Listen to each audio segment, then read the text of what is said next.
Pernah kepikiran nggak sih, gimana ceritanya seluruh kerumitan tubuh kita dengan triliunan sel, organ, dan sistem yang rumit, semuanya berawal dari satu sel tunggal. Cuma satu. Ini tuh salah satu misteri paling fundamental dalam biologi. Sebuah perjalanan yang luar biasa ajaib yang akan kita telusuri bareng-bareng. Kutipan dari ahli biologi Ben Stenger ini, menurut saya pas banget buat nangkap rasa takjub yang jadi inti dari pembahasan kita, ya kan?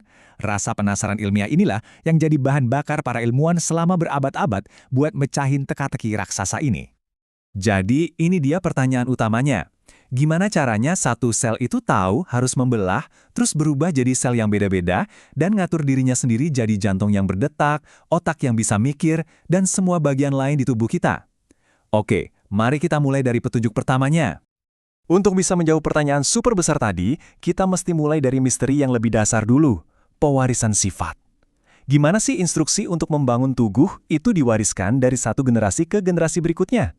Kita harus cari tahu dulu di mana cetak biru atau blueprint-nya disimpan. Kedengerannya aneh banget ya kan? Teori ini namanya preformationism, dan ini adalah salah satu usaha paling awal buat menjawab pertanyaan besar tadi. Idenya simple, kita itu nggak dibangun dari nol, tapi cuma tumbuh jadi besar aja. Jelas teori ini salah, tapi ini nunjukin betapa susahnya orang zaman dulu ngebayangin proses penciptaan dari awal. Terus, muncullah Gregor Mendel, seorang biarawan yang punya pikiran super teliti. Awalnya, dia dilarang bereksperimen dengan tikus karena dianggap gak pantas. Jadi, dia pindah ke tanaman kacang polong. Lewat ribuan kali persilangan, dia menemukan pola-pola tersembunyi yang ternyata ngatur semua pewarisan sifat. Tapi yang gila, karyanya yang super brilian itu dicuekin selama lebih dari 3 dekade. Nah, ini dia yang ditemuin Mendel. Dia nyebutnya elemen pembentuk, yang sekarang kita kenal sebagai gen. Dia sadar kalau elemen-elemen ini datangnya berpasangan, satu dari ayah, satu dari ibu, dan bisa bersifat dominan, yang selalu muncul, atau resesif, yang tersembunyi. Inilah yang ngejelasin kenapa dia selalu nemu rasio 3:1 di eksperimennya. Oke, jadi penemuan Mendel ngasih kita konsep gen, sebuah unit instruksi yang abstrak. Tapi ini justru membuka pertanyaan yang lebih dalam dan lebih sulit. Terbuat dari apa sih cetak biru ini? Di mana persisnya instruksi ini ditulis di dalam sel?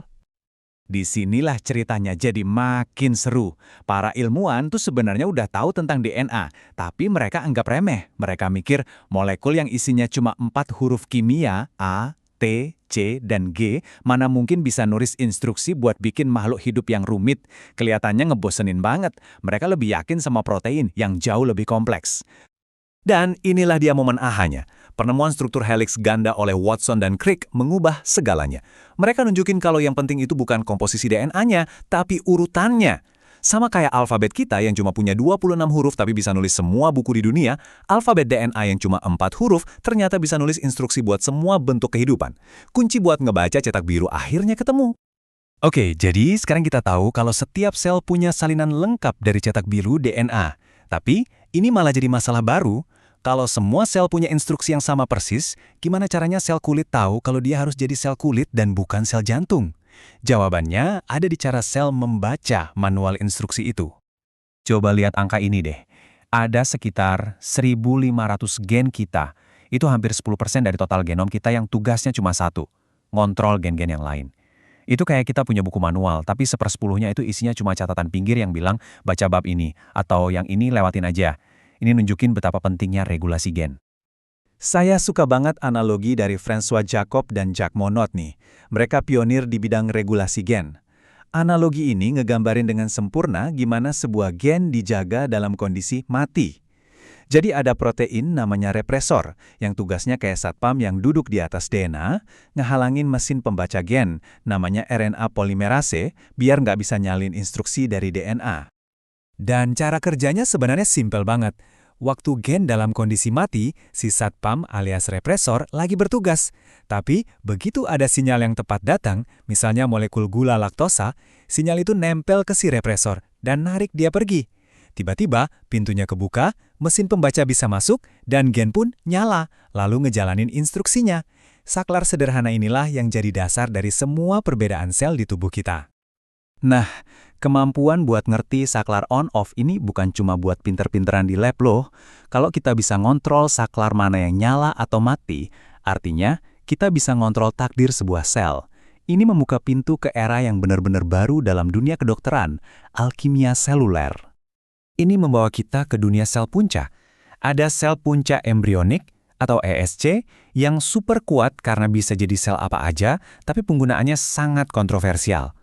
Tapi, berbekal pemahaman soal saklar gen tadi, para ilmuwan nemuin cara buat memprogram ulang sel dewasa. Dengan menekan saklar yang tepat, mereka bisa mengubah sel kulit biasa kembali jadi sel punca yang mirip embrio. Sel-sel ini, yang disebut iPSC, jadi terobosan yang luar biasa besar. Dan kenapa sih sel punca ini penting banget? Coba bayangin deh, kita bisa menumbuhkan sel pankreas baru untuk penderita diabetes, atau sel saraf baru buat memperbaiki cedera tulang belakang. Kita bisa nguji obat langsung di sel jantung manusia di lab tanpa harus nyoba ke manusia beneran. Kemungkinannya, wah, hampir tak terbatas. Oke, dari cuma bisa membaca dan mengontrol cetak biru, sekarang kita masuk ke level selanjutnya yang, bisa dibilang radikal banget. Menulis ulang cetak biru itu sendiri. Ini bukan lagi fiksi ilmiah, ini adalah kenyataan kedokteran modern. Selamat datang di era CRISPR. Anggap aja ini kayak fungsi find and replace di Microsoft Word, tapi buat genom kita. Para ilmuwan sekarang bisa nyari urutan DNA yang spesifik, misalnya gen yang rusak, terus motong bagian itu dan menggantinya dengan versi yang benar. Tingkat presisinya belum pernah ada sebelumnya. Dan ini bukan cuma teori di atas kertas loh. Uji klinis udah berjalan buat nyembuhin penyakit genetik kayak penyakit sel sabit. Ilmuwan lagi merekayasa organ babi biar bisa ditransplantasiin ke manusia, yang bisa jadi solusi krisis donor organ. Kita benar-benar lagi ada di ambang revolusi medis yang didorong oleh kemampuan kita buat ngedit kode kehidupan itu sendiri. Tapi, kecepatan penemuan yang gila-gilaan ini, dari Mendel sampai CRISPR, ternyata membawa tantangan baru. Seperti yang pernah diobservasi oleh fisikawan Robert Oppenheimer, jumlah pengetahuan ilmiah itu meledak secara eksponensial. Dulu, satu orang terpelajar bisa paham hampir semua bidang ilmu. Sekarang, seorang ilmuwan aja kewalahan buat ngikutin perkembangan di sub-bidangnya sendiri. Nah, ini membawa kita ke sebuah ide yang menurut saya penting banget dari François Jacob. Ada dua jenis ilmu pengetahuan. Ada ilmu siang yang terstruktur, logis, yang disajikan dengan rapi di buku-buku. Tapi penemuan yang sesungguhnya itu terjadi di ilmu malam. Proses yang berantakan, intuitif, penuh kegagalan, dan firasat. Poin krusialnya begini, semua yang kita bahas barusan, semua penemuan hebat ini cuma puncak gunung es. Itu cuma 15%. Sebagian besar jawaban dari misteri-misteri terbesar kehidupan masih tersembunyi di wilayah ilmu malam itu, menunggu untuk ditemukan. Jadi, sementara kita merayakan betapa jauhnya kita sudah melangkah, dari cuma ngamatin kacang polong sampai bisa ngedit genom, pertanyaan yang sesungguhnya tetap ada. Untuk setiap jawaban yang kita temukan, berapa banyak lagi misteri baru yang muncul? Apalagi yang akan kita temukan saat kita terus menjelajahi lokakarya kemungkinan yang tak terbatas ini?